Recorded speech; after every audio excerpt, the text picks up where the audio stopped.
All right, today guys, we're going to be looking at definite integrals. And first I want to start with a velocity function here. You got our position, velocity, and acceleration functions, and we're given a velocity function and a graph where the velocity with respect to time is 3t plus 5, which is what we have here with a linear sloping line.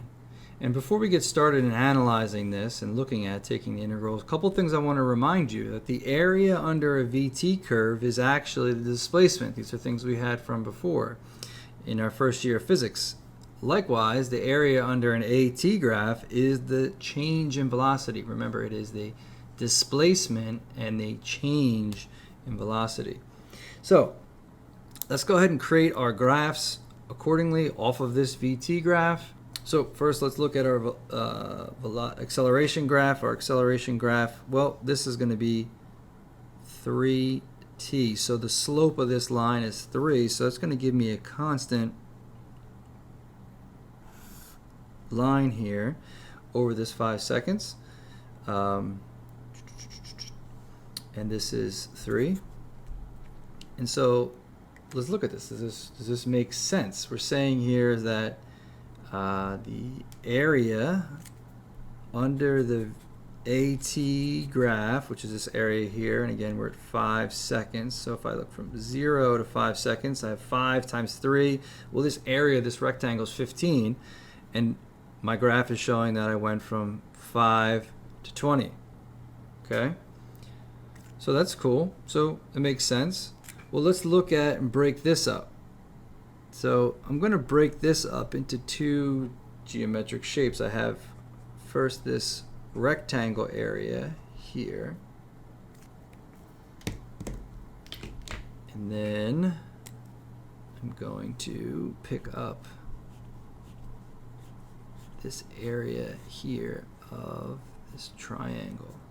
Okay, so I have those two geometric shapes. Let's call this 1 and we'll call this 2 just to help us. So let's first calculate. We're going to take the integral of this function, which should give us displacement, and let's see where we go from there. Alright, so using the 2, we're going to have that the area total is going to be equal to area 1 plus area 2. And so if I look at area 1 was 1/2 the base times the height plus the base times the height for area 2.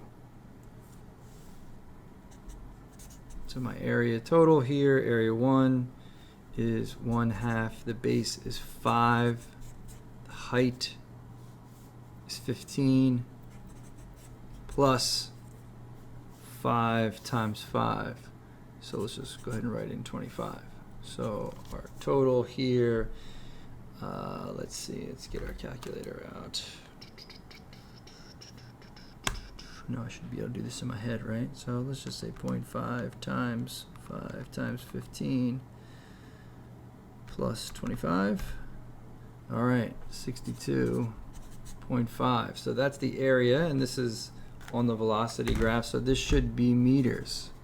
Okay, so that's just creating geometric shapes, and we're saying that the displacement for this velocity function, again, we don't know the starting point here, but we know the change in position.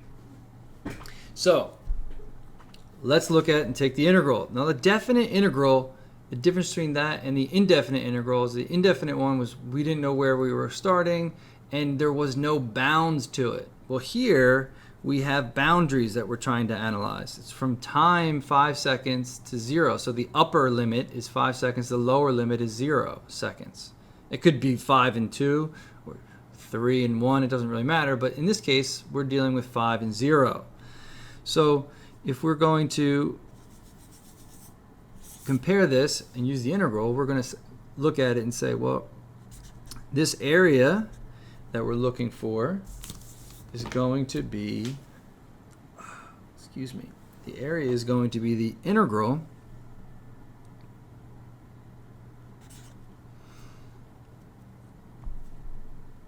of the velocity function 3t plus 5 dt. And now the boundaries of this integral, because this is a definite integral, is going to be, I'm going to analyze this from time 0 to time 5 seconds, is how we would write that. Now, we're going to go ahead and use the power rule for integration. And 3t would become 3t squared over 2 plus 5t. And I'm going to include this uncertainty here just so I can show you, so that you can understand like why we don't have to consider this uncertainty constant when we're dealing with definite integrals. But I'm going to include it for right now. So I'm taking this whole function, I'm going to analyze it again from 5 to 0. And so what we're going to do is we're going to take and we're going to analyze this function that we integrated, which is really the antiderivative or the integral of this function. And we're going to substitute 5 in for the variable time and subtract that from our lower bound, which in this case is 0. Now, when you're using 0, all the terms that have a function in it cancel out, but we're going to go through the steps so you can see it. So let's go ahead and analyze this. So the area is going to be, let's plug in 5. So we have this whole value, which is 3 times 5 squared over 2 plus 5 times 5 plus some unknown constant. We're going to keep that in there for now. Minus the whole function again with 0 as your time. So we get 3, 0 squared over 2 plus 5 times 0 plus c. All right, so now it's just a little bit of algebra work here, but the 0 in this term drives this away, so we're really left with minus c. This negative carries in. So you can see here that we have positive c minus c. So whenever you're doing a definite integral, the c, as you analyze the function, both times with the upper and lower limits, you're going to be subtracting the c from the upper limit minus the c from the lower limit. So you don't have to worry about this uncertainty because it ends up canceling out whatever it is. So you don't have to consider this uncertainty when you're doing definite integrals. You can just leave it out at 0. So let's go ahead and continue on to make sure that we should end up with this 62.5 meters here. So we have 3, well, we're starting to see a pattern here, right, of what we had before.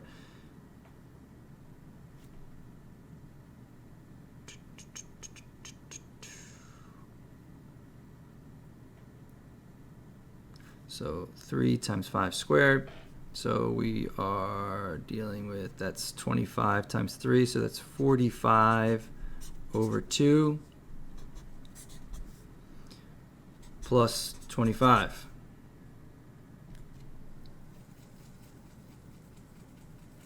So let's see what we get here. Back to our calculator. And 45 divided by 2 plus 25. That is not right. What did I do here? Oh, 25. Well, yeah, geez. Hello. 25 times 3 is not 45, guys. Woo. 25 times 3 is 75. There we go. That's a lot better. All right, let's try this again. All right, 75 divided by 2 plus 25. Whew. All right. Math works. That's good. 62.5 meters. And so whether we're using geometry here, this whole proof is just to prove and show, if I could do math correctly, that you're going to get the same area when we know we can do it using geometry and basic shapes to calculate the area. All right, so remember, don't need to consider the c when we're doing the definite integrals, which is really nice. All right, let's take a look at another example here quickly. with a little bit of a different shape. So, all right, let's give ourselves a graph. It's always nice to start with a graph to see where we're at. And let's say that we have, let's just do, we're graphing y and x here. And we're going to make a parabola.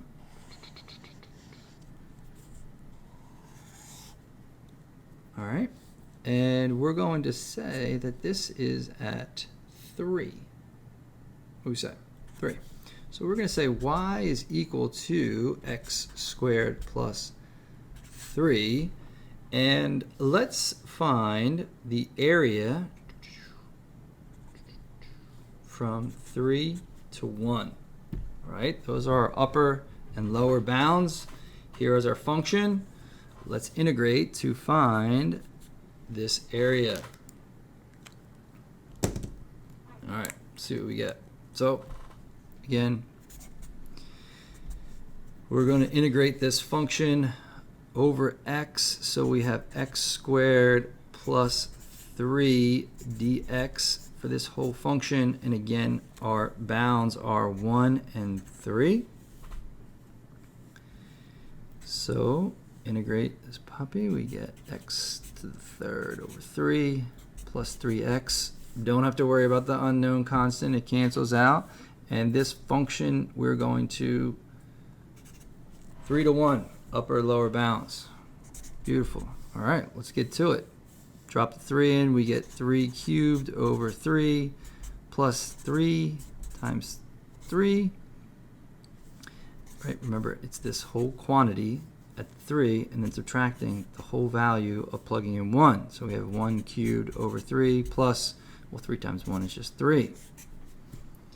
So let's simplify this a little bit. Well, that gets rid of that square. So this is 9 plus, what is this? 3 times 3. I don't know what that dot was. Right? Yeah, 3 times 3. So we basically have 9 plus 9. So this is 18 minus 1/3 and minus 3. All right, so 15 minus 1/3, which is, let's see if I can do this right this time. This is 45 over 3 minus 1/3, which is 44/3. Okay, is what this area is over here. To be exact, you know, if we were going to round this off here, or approximate it rather than using fractions, so 44 divided by 3, let's just call it 14.7 approximately. Okay, so here's our actual value and here's our approximate value. All right, again, definite integral, don't need to worry about c. Integrate using the power rule across x in this case, or whatever your horizontal variable is. You have your upper and lower bounds. Remember that the minus sign is the whole function minus the lower limit, plugging in, and solve from there. All right, nice job. Thanks, guys.